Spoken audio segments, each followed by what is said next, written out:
Let me ask you something. What would you do if your wife dug up a locket in your own backyard, and inside was a photo of her, a photo she doesn't remember ever taking, wearing clothes she swears she's never worn, smiling a smile she doesn't recognize? Would you shrug it off as some bizarre coincidence? Or would you start digging deeper? That's what happened to me last Sunday. And I need you to listen closely because this story, it's not just about a piece of jewelry. It's about secrets, identity, and the terrifying feeling that someone or something knows more about your life than you do. I promise you'll get the answer you came here for. But only if you stay till the end, because what we found beneath that fence, it didn't stop with a locket. This isn't just a story. It's a warning. And by the time I'm done telling you everything, you'll start questioning things in your own home, things you thought were safe, things you thought were yours. This isn't clickbait, and it's not some urban legend I pulled off Reddit. This happened to us, to my wife. And if you're married or live with someone you think you know inside and out, you might want to keep watching. Because I thought I knew her, too. But that locket? It shattered every assumption I had. If you're here for a creepy mystery, a real-life psychological thriller that spirals deeper with every passing minute, you're in the right place. I'm about to give you every detail, but first, I need you to understand the kind of people we were before this started. Because the shift in our reality didn't happen all at once. It crept up on us, like a fog rolling in before a storm you can't see, but feel in your bones. We moved into this house a year and a half ago. Suburbs just outside Portland. The kind of neighborhood where people still wave good morning, kids ride bikes past sprinkler-soaked sidewalks, and backyard barbecues turn into weekend rituals. You know the type. Safe, comfortable, familiar. We bought the house from an older couple who were downsizing after 40 years. It had charm, wood-paneled walls, creaky floors, and one of those wraparound porches that makes you imagine reading a book with coffee on a rainy day. My wife, Emily, fell in love with it immediately. It feels like home, she said. And for a while it was, until last week. Emily's a high school art teacher, sharp, creative, fiercely intuitive. She notices things others don't. Details in paintings, the way colors can affect mood, how the energy in a room can shift by moving one object. She's not paranoid, not delusional. So when she told me something felt off about the backyard lately, I didn't laugh it off. She said the fence line near the old maple tree gave her a weird feeling, like she was being watched, or like something had been disturbed. I brushed it off at first, said maybe it was just raccoons or shifting roots. You know, normal suburban nature stuff. But she was persistent. That energy she talked about. It kept pulling her there.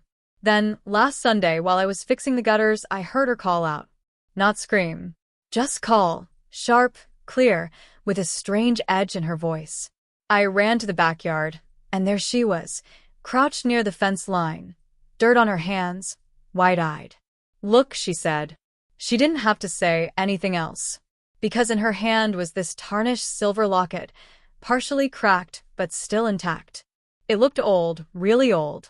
The kind of thing you'd find in a Civil War museum or hanging from a ghost's neck in one of those haunted TikToks.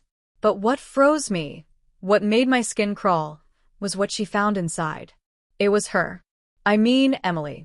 Her photo. But not just some wallet-sized version of her senior portrait. No, this was different. Her face looked younger. Maybe by 5 years. Her hair was longer, darker. She wore a white sundress neither of us had ever seen before. And her expression. It wasn't the Emily I knew. It was like a mask of her. Too perfect. Too still. Like the kind of staged smile you'd see in old Victorian death portraits, where they posed corpses to look like they were still alive. I felt a chill pass through me, like I was suddenly standing in the shadow of something I didn't understand. We laughed at first. Nervously. Told ourselves someone must have dropped it decades ago, and maybe the resemblance was just coincidence. But Emily didn't laugh long. She kept staring at the photo, like it was accusing her of something. That night, she didn't sleep. Said the locket made her feel like she'd forgotten something important. Like it wasn't just a photo, it was a memory that had been stolen from her. Now, here's where things started unraveling fast. The next morning, I went back to the same spot where she'd found it. Just curiosity, I told myself. But part of me needed to know if there was something else buried. And there was. I found an old nail, rusted, bent, wrapped in what looked like decaying twine and a piece of faded red fabric. Something about it didn't sit right. It looked ceremonial, like it had been placed there. Not dropped, not forgotten, but buried on purpose. When I brought it inside to show Emily, she backed away immediately. "Put it back," she whispered. "Please, just put it back." I asked her why, but she wouldn't look at it. She just kept repeating that it felt wrong, that something was trying to come back. That night, she had her first nightmare. She didn't tell me much, just that there was a man standing at the fence, watching, smiling, and she couldn't move. She's had it every night since.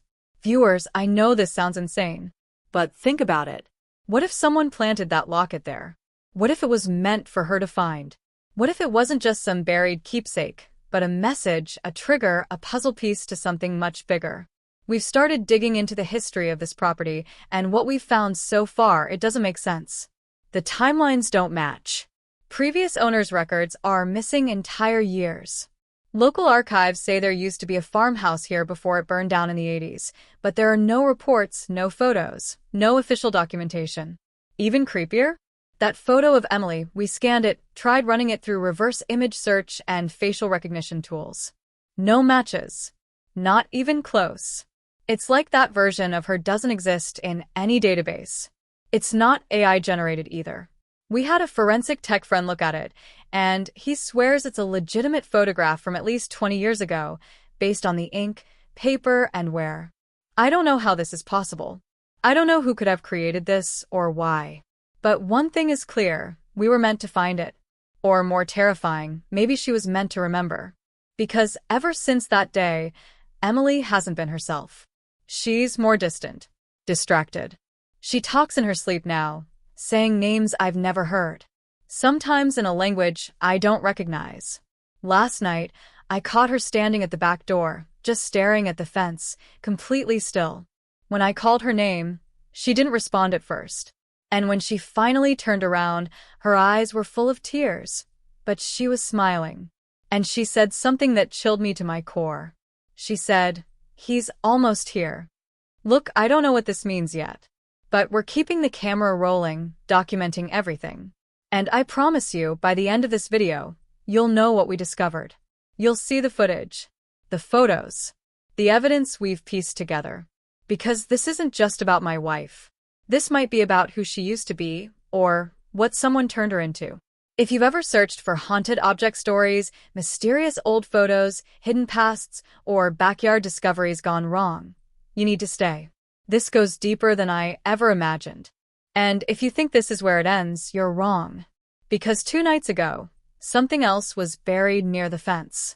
And this time it had my picture in it. I didn't sleep the night we found the second photo. My own face, grinning in a way that didn't feel like me, buried in a rusted tin container just 2 feet from where Emily had uncovered hers. Same style locket. Same aged photo paper. But this time, my expression, it wasn't right. It was close, yes. But not quite. Like someone trying to imitate my smile and just missing the mark. The corners of my mouth were lifted, but the eyes were empty. Hollow. And the strangest part? I was wearing a flannel I've never owned, standing in front of a red house I've never seen before.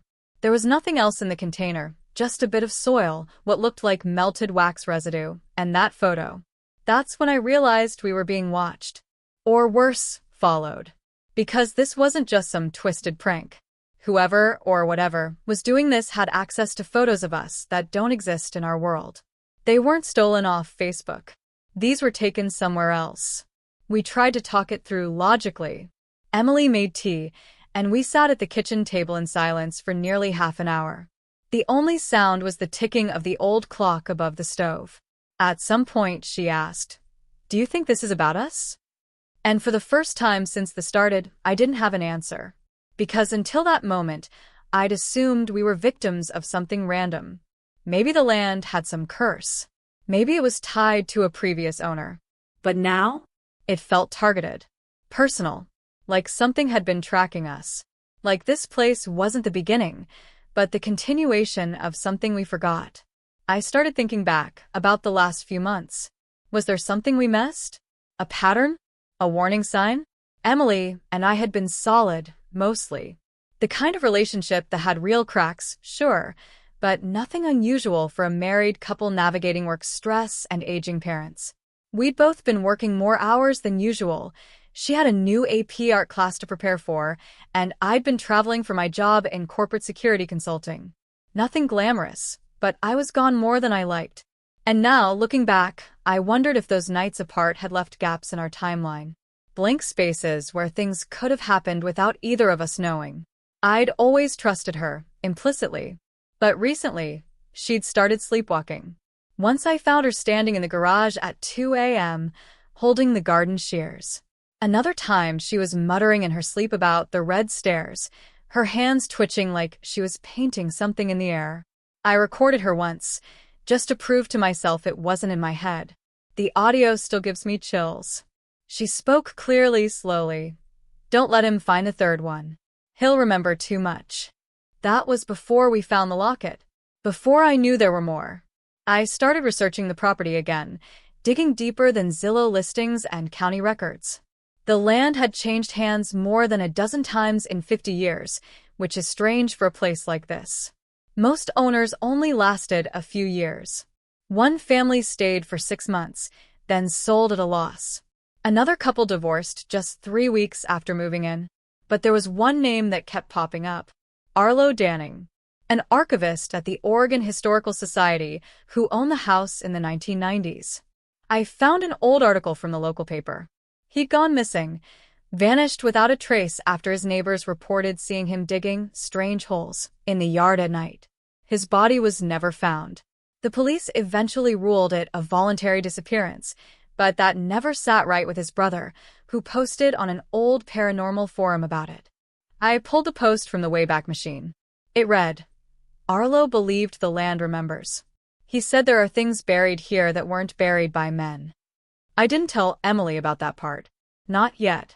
She was already slipping emotionally, and I didn't want to feed whatever storm was building in her head.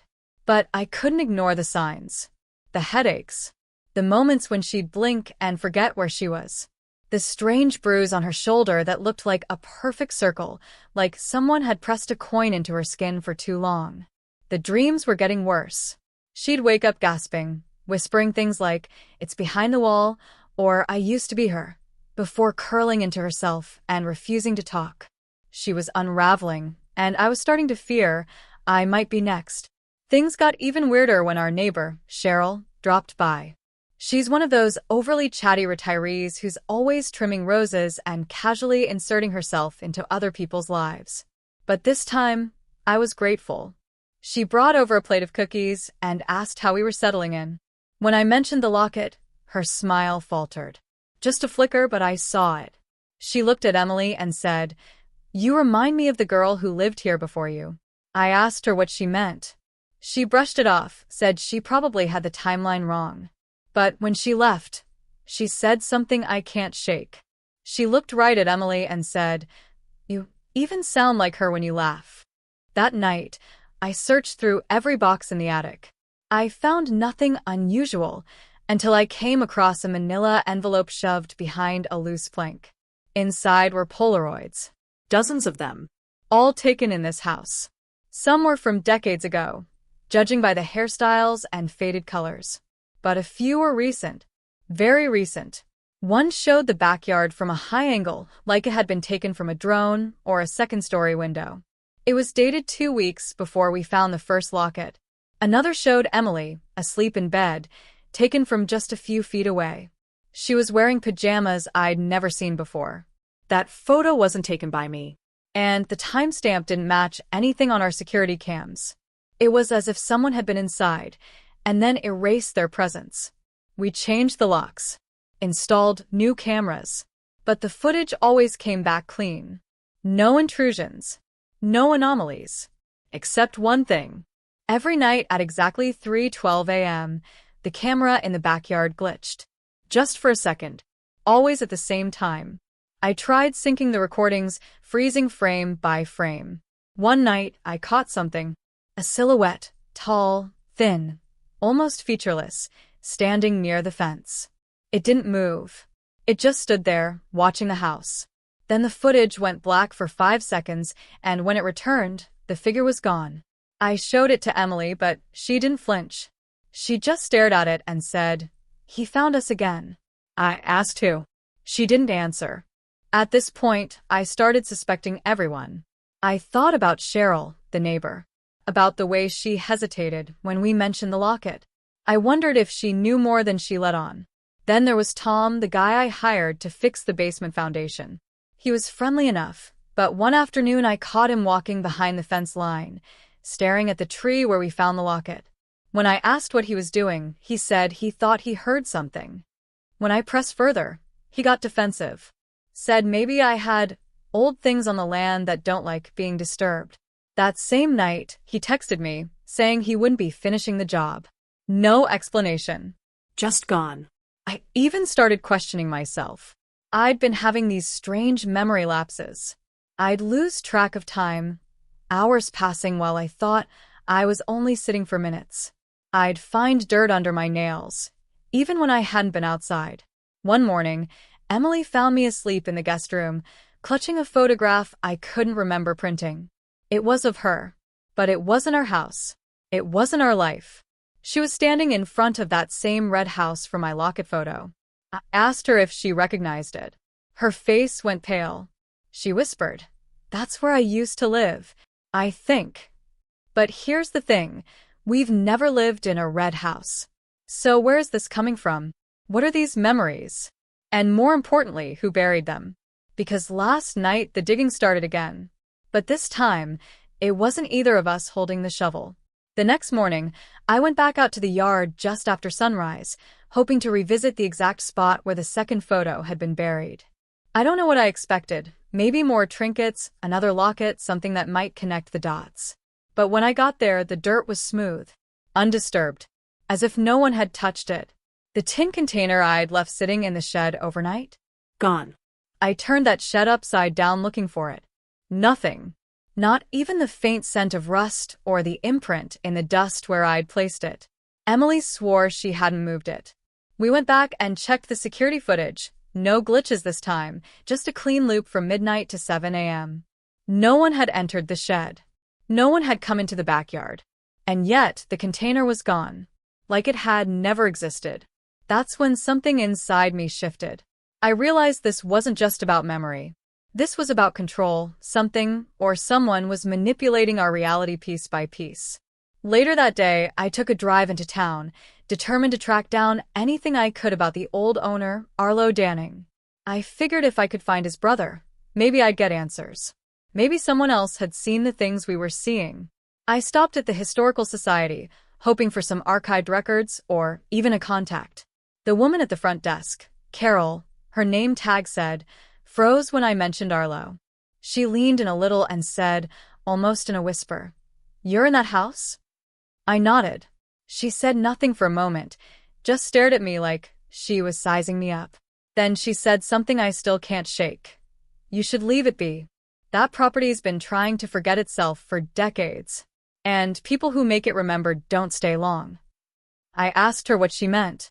She paused, then quietly slipped me a manila folder and said she had to get back to work. Inside were photocopies of old property maps, a few letters, and a grainy photo of the house from the 70s.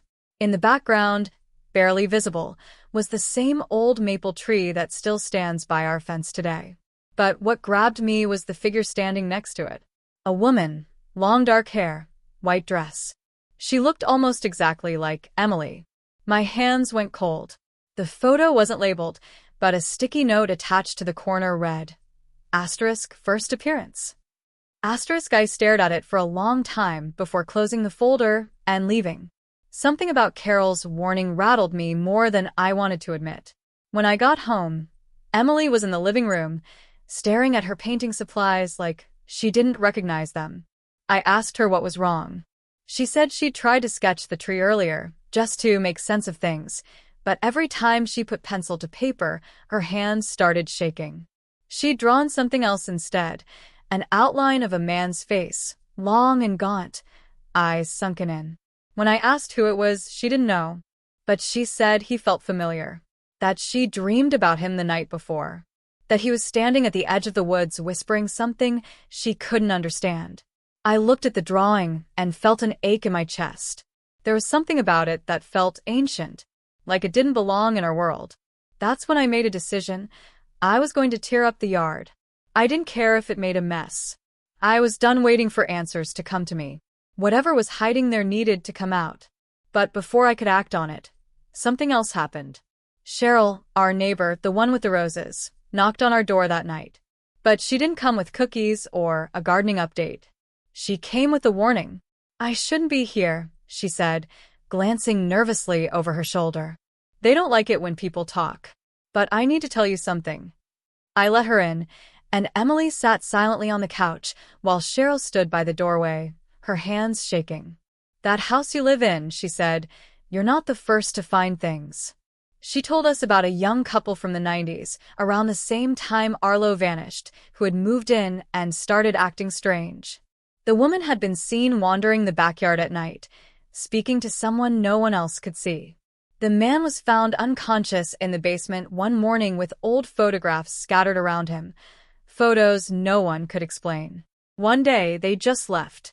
No goodbye, no for sale sign. Just gone. I asked her how she knew all this. She hesitated, then admitted she'd lived in our house once, long before she married and moved next door. "I was the girl," she said, tears welling in her eyes. "I left because I was losing time, hearing things. I dug up something by that tree too." She glanced toward the backyard window, her voice trembling. "But I buried it again. I didn't want it to follow me." Then, before I could press her for more, she stood up abruptly. "Don't dig anymore. You won't like what's down there. It's not about what you'll find, it's about what you'll wake up." And just like that, she was gone. Emily and I sat in silence. Her words rang in my ears. "It's not about what you'll find. It's about what you'll wake up." The next day, I returned to the shed one last time. Not to search, but to check something. I'd hidden the scan of Emily's photo, the first one from the locket, inside my tool cabinet, behind the drawers. No one knew. Not even her. But when I opened it, the photo wasn't there. In its place was a different photo. Older. This one showed a woman who looked like Emily but wasn't her. Her features were off, too sharp, too pale. But she wore the same dress, stood in the same pose. And next to her stood me, except it wasn't me. It was someone who looked like me, dressed in 1930s-style clothing, staring blankly ahead. That photo wasn't dusty. It wasn't wrinkled. It was new. So now I have to ask you, what happens when the past you're trying to uncover starts uncovering you? Because that night, while I slept, someone or something left a new box on our doorstep. And inside it was a key. The box on the doorstep was nothing fancy, just a plain, weathered shoebox taped shut and resting neatly against the welcome mat, like someone had placed it there with care. There was no label, no note, not even a smudge of dirt despite the rain the night before. I hesitated before bringing it inside, but curiosity had long since overtaken fear. I set it on the kitchen table, and Emily stood beside me, arms crossed tightly over her chest, as if bracing for whatever might be inside. The air between us was tense, brittle. I peeled back the tape slowly, half expecting another photograph, another echo from a life we couldn't explain. But instead, nestled inside a layer of yellowed tissue paper, was a single old-fashioned brass key, heavy, cool to the touch, and worn at the edges like it had been turned thousands of times. Alongside it was a torn piece of paper with just one word written in faint pencil, *return. Asterisk. I turned the key over in my palm again and again, waiting for a clue that didn't come. It wasn't like any key I'd ever seen, too ornate for a house key, too large for a padlock. Emily didn't recognize it either, though something in her expression shifted the longer she stared at it. She said it reminded her of something she'd seen in one of her old dreams, like a memory half reconstructed and buried beneath layers of static. I tried testing it on every door, drawer, and lock we had, nothing. But the real twist didn't come from the box. It came from the phone call I got just hours later. My younger sister, Lily, who lives all the way in Sacramento, called out of the blue. We're close, but not random middle-of-the-day call close, especially when she knows I've been going through something I still can't explain. Her voice was shaky, tight, like she'd been crying but didn't want me to know. She said she had a weird question. Had we sent her anything recently? A package? A letter? I told her no, and that's when she dropped the bomb. Earlier that morning, she'd found an envelope taped to the mirror in her bathroom. Inside was a photograph, not of her, but of me. And not me as I am now, but younger. Maybe 15 or 16, standing on the front porch of a house I don't remember ever visiting. The weird part? Lily says I'm not looking at the camera. I'm looking at something off to the side, eyes wide like I'm seeing something just out of frame. And in the bottom right corner, scribbled in black ink, was the same word we found in our box. *return. Now suddenly, the mystery that had been circling only around our house, our yard, our past, was no longer just ours. Someone was involving our family, and if they had access to Lily hundreds of miles away, it meant this wasn't about proximity. This wasn't just tied to the land. It was tied to us. I asked her to mail the photo to me, but she hesitated. She said it gave her a bad feeling, like she was being watched just holding it. She ended the call quickly, saying she had a headache and needed to lie down. That was 2 days ago. I haven't heard from her since. She's not answering her phone, and according to her roommate, she left their apartment in a hurry and hasn't been back. I should have gone to Sacramento that minute. But then Emily found something else, something that turned everything upside down again. She had started digging through her childhood keepsakes, hoping to trigger something, anything. Old sketchbooks, letters from college, scrapbooks. She unearthed a worn diary from when she was about 13. Most of it was what you'd expect, musings about school, early crushes, frustrations with her mom. But one entry stopped her cold. She brought it to me in silence. It was dated July 4th, 2003, and it read, I keep dreaming about a tree and a man with no face. He gives me a silver necklace and says I need to remember. He tells me I've lived in the red house before, but not like this. And if I don't return, he'll come find me again. I don't tell anyone. I think I used to be someone else. She had no memory of writing it. No memory of having those dreams as a teenager. But the handwriting was hers. The entry was dated. And it proved something terrifying. This isn't new. This didn't start when we moved into this house. It's been circling her, maybe both of us, for years. Possibly our entire lives. Suddenly, I was questioning everything. Had we crossed some invisible boundary? Broken some pact neither of us remembered making? Was the locket just a trigger, a catalyst waking up something that had been dormant inside us both? To make matters worse, we received a visit that afternoon from a man claiming to be with the Historical Preservation Society. He was clean-cut, polite, dressed like he came straight from a government office. He introduced himself as Mr. Winslow and said he was conducting a routine survey of historically significant properties in the region. Asked if we'd noticed any unusual findings on the land, artifacts, old documents, photographs. He played it casual, but there was something too polished about him. Too precise. Like he already knew what we had. I told him we hadn't found anything unusual. He smiled, nodded, and handed me his card, which was blank except for a phone number and a single sentence. Don't dig any deeper. When I looked up again, he was already walking back down the path to a nondescript gray sedan. I watched him drive away. No plates. Emily wanted to leave that night. Just pack up, check into a hotel, and take some time away. I agreed at first, but when we started gathering things, I noticed something horrifying. Every photo in our house, on the walls, in albums, even the ones saved to our digital backups, had been altered. Subtly. In each image, there was now a figure in the background, always in shadow. Sometimes by a window, sometimes at the edge of a crowd. Sometimes just a reflection in glass. But always there. Watching. Waiting. We went completely silent after that. Both of us numb, unsure what to say, what to think. Emily curled up on the couch and started humming a song I didn't recognize. She said it came to her in a dream, one she thought she'd had before long ago. The melody made me uneasy. Not because it was eerie, but because it was familiar, like something I heard as a child but forgot.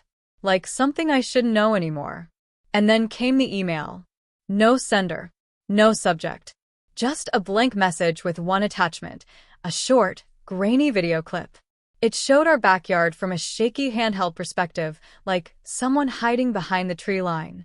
The footage zoomed in slowly toward our bedroom window. Inside, barely visible through the curtains, was Emily. Sleeping. Alone. The timestamp on the video said it was taken 2 days before we moved in. But we hadn't even seen this house 2 days before we moved in. So how is she already here? And more importantly, who took the video? Because that same night, while I was reviewing it frame by frame, I noticed something I hadn't seen at first. In the reflection of the glass, behind Emily, inside the room, there was someone else, standing right behind her. And it wasn't me. I couldn't sleep after watching the video. I played it on a loop, frame by frame, analyzing every detail until my eyes burned and my hands started shaking. That reflection, that figure it wasn't a trick of the light. There was a clear silhouette behind Emily in the window, and even though I couldn't make out the features, I could feel them. The shape of the shoulders, the unnatural stillness, the way the figure stood so close to her, almost leaning in, it was a violation, more intimate than any locked door being picked, more terrifying than any break-in. Someone had been in our home before we ever moved in. Someone had filmed her while she slept and left no trace. I didn't tell Emily.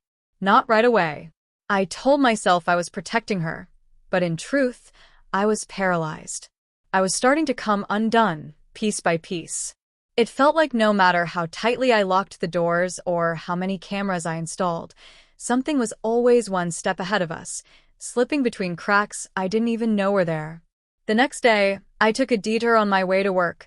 I'd kept some of our older physical photo albums in a storage unit about a half hour from the house. I wanted to see if those two had been changed, or if the manipulation had only happened to what was physically present in the house. But when I arrived, the unit was wide open. Not broken into. Just open. The latch was still locked, but the door itself swung freely like someone had picked it, then closed it again without bothering to secure it. Inside, everything was there, but rearranged.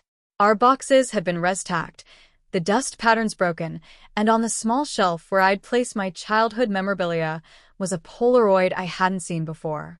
It was lying on top of an old leather-bound yearbook. A photo of me, again.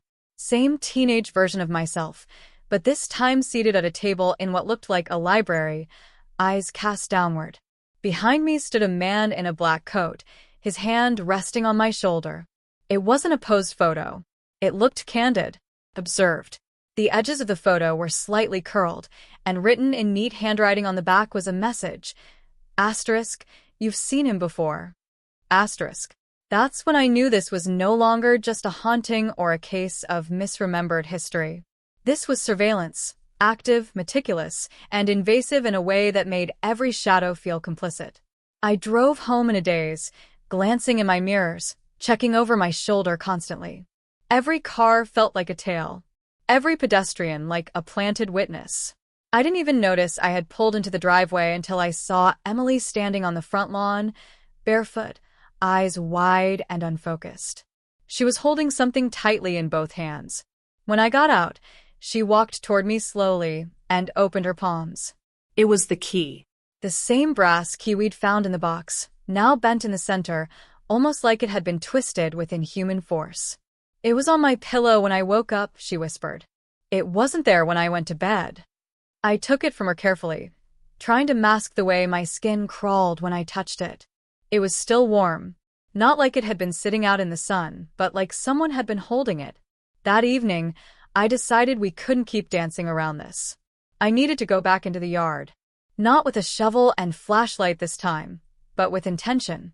I marked off the entire area near the tree where the lockets were found and began digging methodically. Emily watched from the porch, arms wrapped around her knees. After about an hour, I struck something. Not metal. Not wood. It felt soft. Like fabric. I dug around it carefully and uncovered what looked like a decaying duffel bag. The zipper was rusted shut, but I forced it open with a screwdriver. Inside was a bundle of children's clothes, faded and wet with soil. There was also a stuffed rabbit, its fur mostly gone, one button eye dangling by a thread, and at the very bottom, a laminated hospital bracelet. The name printed on it hit me like a punch to the chest. Lily Alden. My sister. The date on it was from over 25 years ago, before she was even born. I sat there frozen, the bracelet clutched in my hand as my brain tried to piece together a reality that made no sense. Why was this buried here? Who buried it? How could it even exist? I took a photo of it and called her again, but her phone still went straight to voicemail. I tried texting. Nothing. Her social media hadn't updated since the day she called. Her roommate finally picked up after several more tries and said she was sorry she hadn't followed up earlier, but Lily never came back. She assumed she went to stay with me. She had no idea Lily was missing. I wanted to tell Emily everything then, but when I turned back toward the house, she was gone. I dropped the bracelet, stumbling over myself as I sprinted up the porch steps and into the house, calling her name. No response. Every room was empty. The back door was open. I ran through the yard, through the fence, calling until my voice cracked, but she wasn't there. It was like she'd vanished into the air. I called the police, but I could already feel how useless it would be. What would I even tell them? That my wife had been lured away by a trail of haunted lockets and impossible photographs? That someone had twisted time, rewritten our memories, and sent us instructions through Polaroids? That I just unearthed my sister's name on a hospital bracelet from decades before she was born? But just before I hung up, I heard a chime from inside. My phone, buzzing with a new message. It was from Emily. No words, just a photo. Her, standing in front of the red house.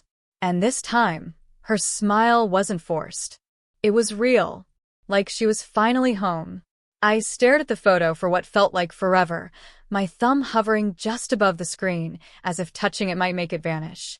Emily standing in front of the red house, the same one we'd seen in the background of the locket photos, the same one she swore she'd never been to. But there she was now, hair slightly windblown, eyes bright, wearing that white sundress neither of us owned. The house looked exactly like it did in the grainy photographs. Old, slanted porch, white trim around black windows, and a weather vane rusted crooked on the roof. The message attached was as simple as it was terrifying.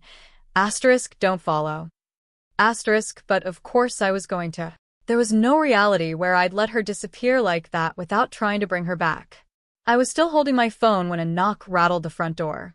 I jumped, heart hammering. No one should have been there, not after what had happened. I cracked the door open cautiously, half expecting a uniformed officer or maybe another silent box dropped on our porch. But it was Cheryl. Again. This time, she looked different. Not nervous, not elderly and frail. Determined. Focused. There was a weight behind her eyes, like she'd stopped being afraid and started preparing for something. "We need to talk," she said, stepping past me without waiting for an answer.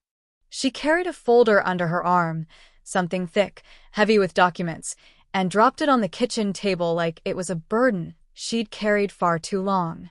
"You were never supposed to stay in that house," she said, not even making eye contact. "None of us were. I tried to warn you, but you kept digging. And now the pattern is waking up again." I demanded to know what she was talking about. What pattern? Why was Emily in that house? How did she know anything about it? She looked up at me slowly, and what she said next rewired everything I thought I knew. "She's not the first Emily." I didn't understand. At first, I thought she was speaking metaphorically, that maybe the spirit of the land had attached itself to women like Emily. But Cheryl shook her head and continued. "She's not the first. She's the third, maybe the fourth. The others didn't survive. The house keeps pulling her back. Different faces, slightly different memories, but it's always her. She's been coming back to this place for decades." It was insane. It sounded like a bad horror movie plot. I wanted to laugh, but I couldn't. Because, as absurd as it sounded, something inside me believed her. Or, at least feared it enough to listen. Cheryl opened the folder and pulled out a stack of photographs. Black and white, sepia-toned, then more recent ones in color. In each image was a different woman, different clothes, different eras, but the face was unmistakable. Variations of Emily.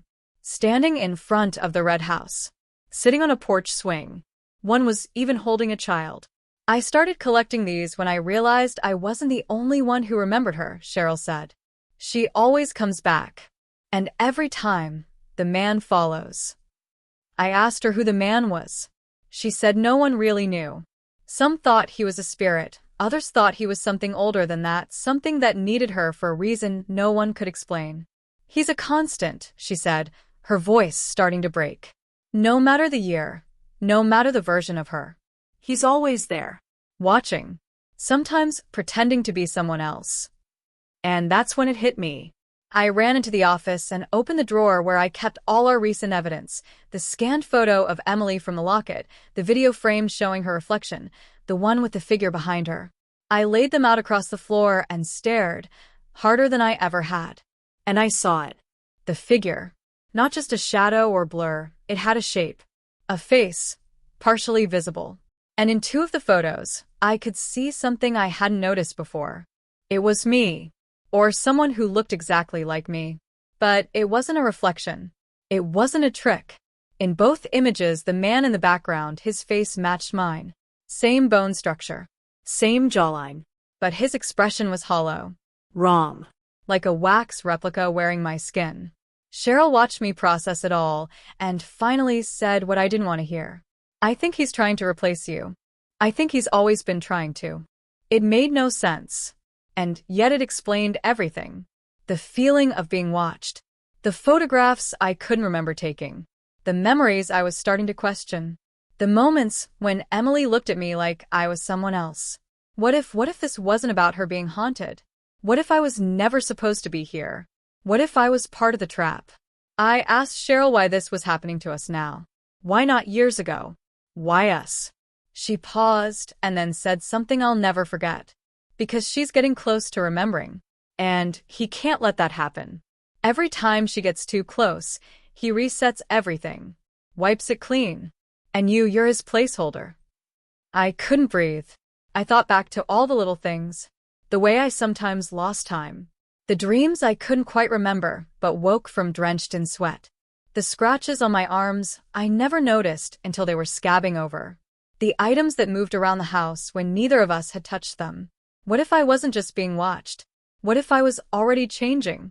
Cheryl said she didn't know how much time we had, but that the final stage was always the same. She disappears. The man takes her back to the house. And then the loop begins again. I told her I needed to go after Emily, that I needed to find that red house and bring her back. Cheryl grabbed my wrist, harder than I thought her frail hands could, and said, "If you find that house, make her look at you. Make her remember who you really are. Or she'll become someone else. Just like before." I didn't understand what she meant by just like before. But when I looked down at the final photo she handed me, the oldest one in the pile, I saw it. Two people, standing side by side in front of the red house. A woman who looked like Emily and a man who looked exactly like me. But the photo was dated 1962. And scrawled across the back, in faded pen, were the words, "We returned. He never left." I drove for hours, the photo of the red house clenched in my hand like a compass, leading me through a dream I couldn't wake from. I didn't know where I was going exactly. I just knew I had to follow the sense of wrongness curling tighter in my gut with every mile. I traced the edges of back roads and gravel paths that weren't on any map, my headlights flickering against mist-slicked trees and endless fences that all started to look the same. But something inside me knew. It wasn't logic guiding me anymore. It was memory, and just before the sky turned a shade too dark to still be natural, I saw it. At the end of a long, winding drive flanked by crooked pines and overgrown hedges, there it was. The red house. It looked untouched by time, like it had been waiting. The porch creaked under my weight as I stepped toward the door, every board groaning as if trying to warn me. My hand trembled as I reached for the knob. It was unlocked. Of course it was. I stepped inside and immediately felt it, like I'd walked into a version of reality that didn't fully load. The air was too still. The light had no source. And every corner seemed to warp and breathe slightly, like the house itself was alive and aware that I had returned. The rooms were furnished, but nothing matched. A rocking chair too old to sit in. A grandfather clock frozen at 3:12. Picture frames with images that flickered between people I knew and people I'd never seen before. I moved through the space slowly, calling for Emily.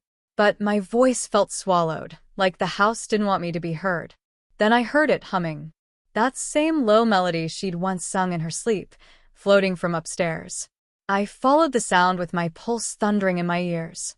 At the top of the stairs, the hallway stretched longer than it should have, doors lining each side like a hotel corridor stitched onto our timeline. One door was slightly ajar, light pouring out in warm, golden ribbons. I pushed it open. Emily was inside, sitting on a bed that didn't belong to us, wearing the same white sundress from the photo. She turned and smiled at me, but something was off. Her eyes held no fear, no recognition. Just calm. Do you remember now? She asked. I've never been here before, I said, but the lie felt heavy on my tongue. She stood, walked to the corner of the room, and picked something up, a photo album. She handed it to me. My name was etched on the front in handwriting that looked exactly like mine. I opened it. Page after page. Me and Emily. Over and over. In different clothes. In different time periods.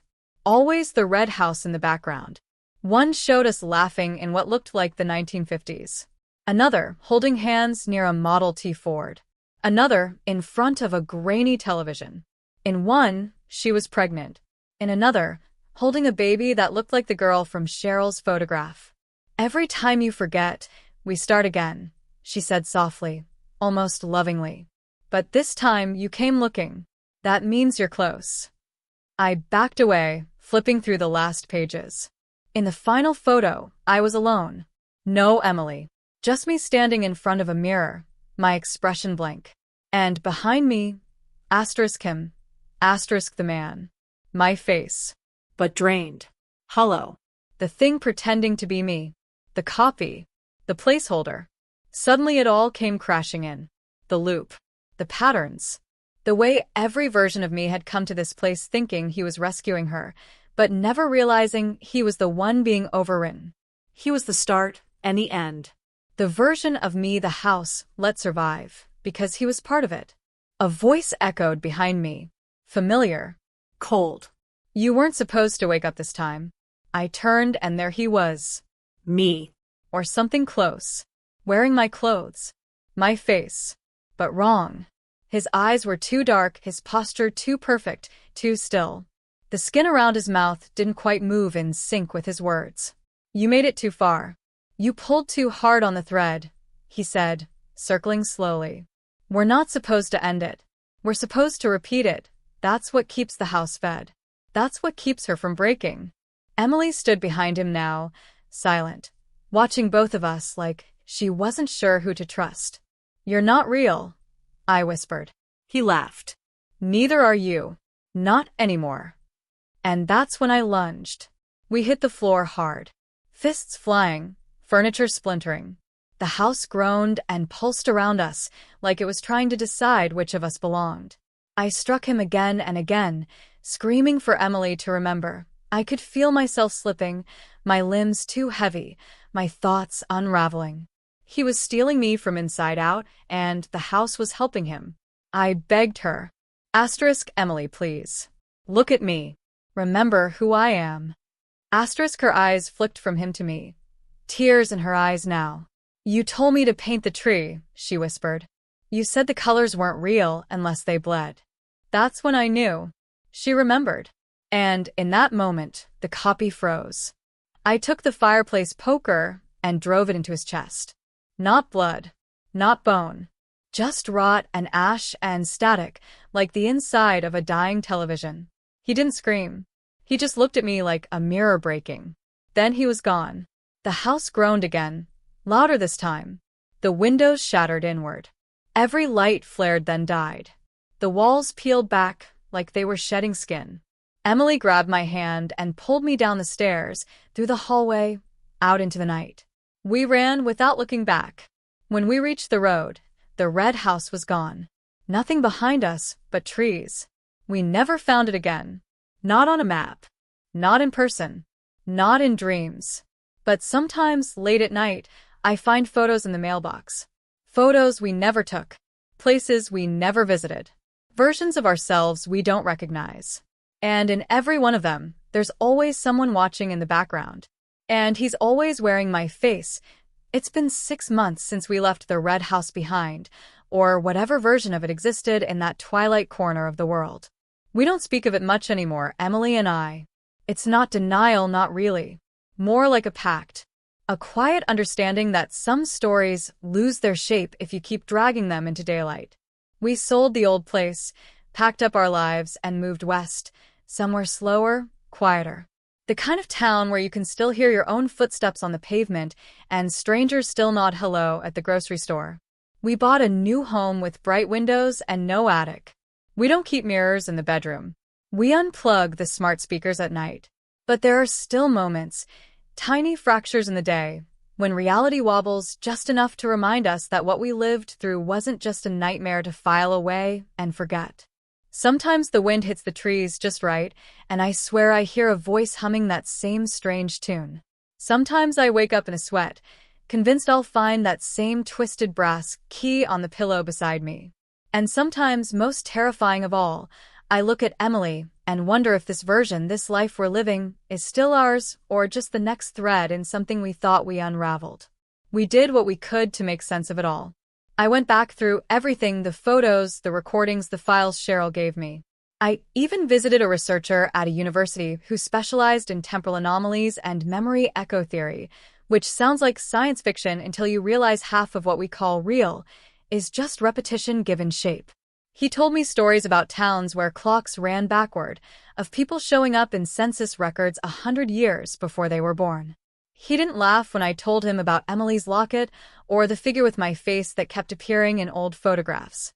He said something I haven't been able to shake since. Sometimes what you're seeing isn't the past repeating, it's the present bleeding. I didn't know what to do with that, but it felt right in a way that hurt. Emily's changed too. She doesn't paint anymore.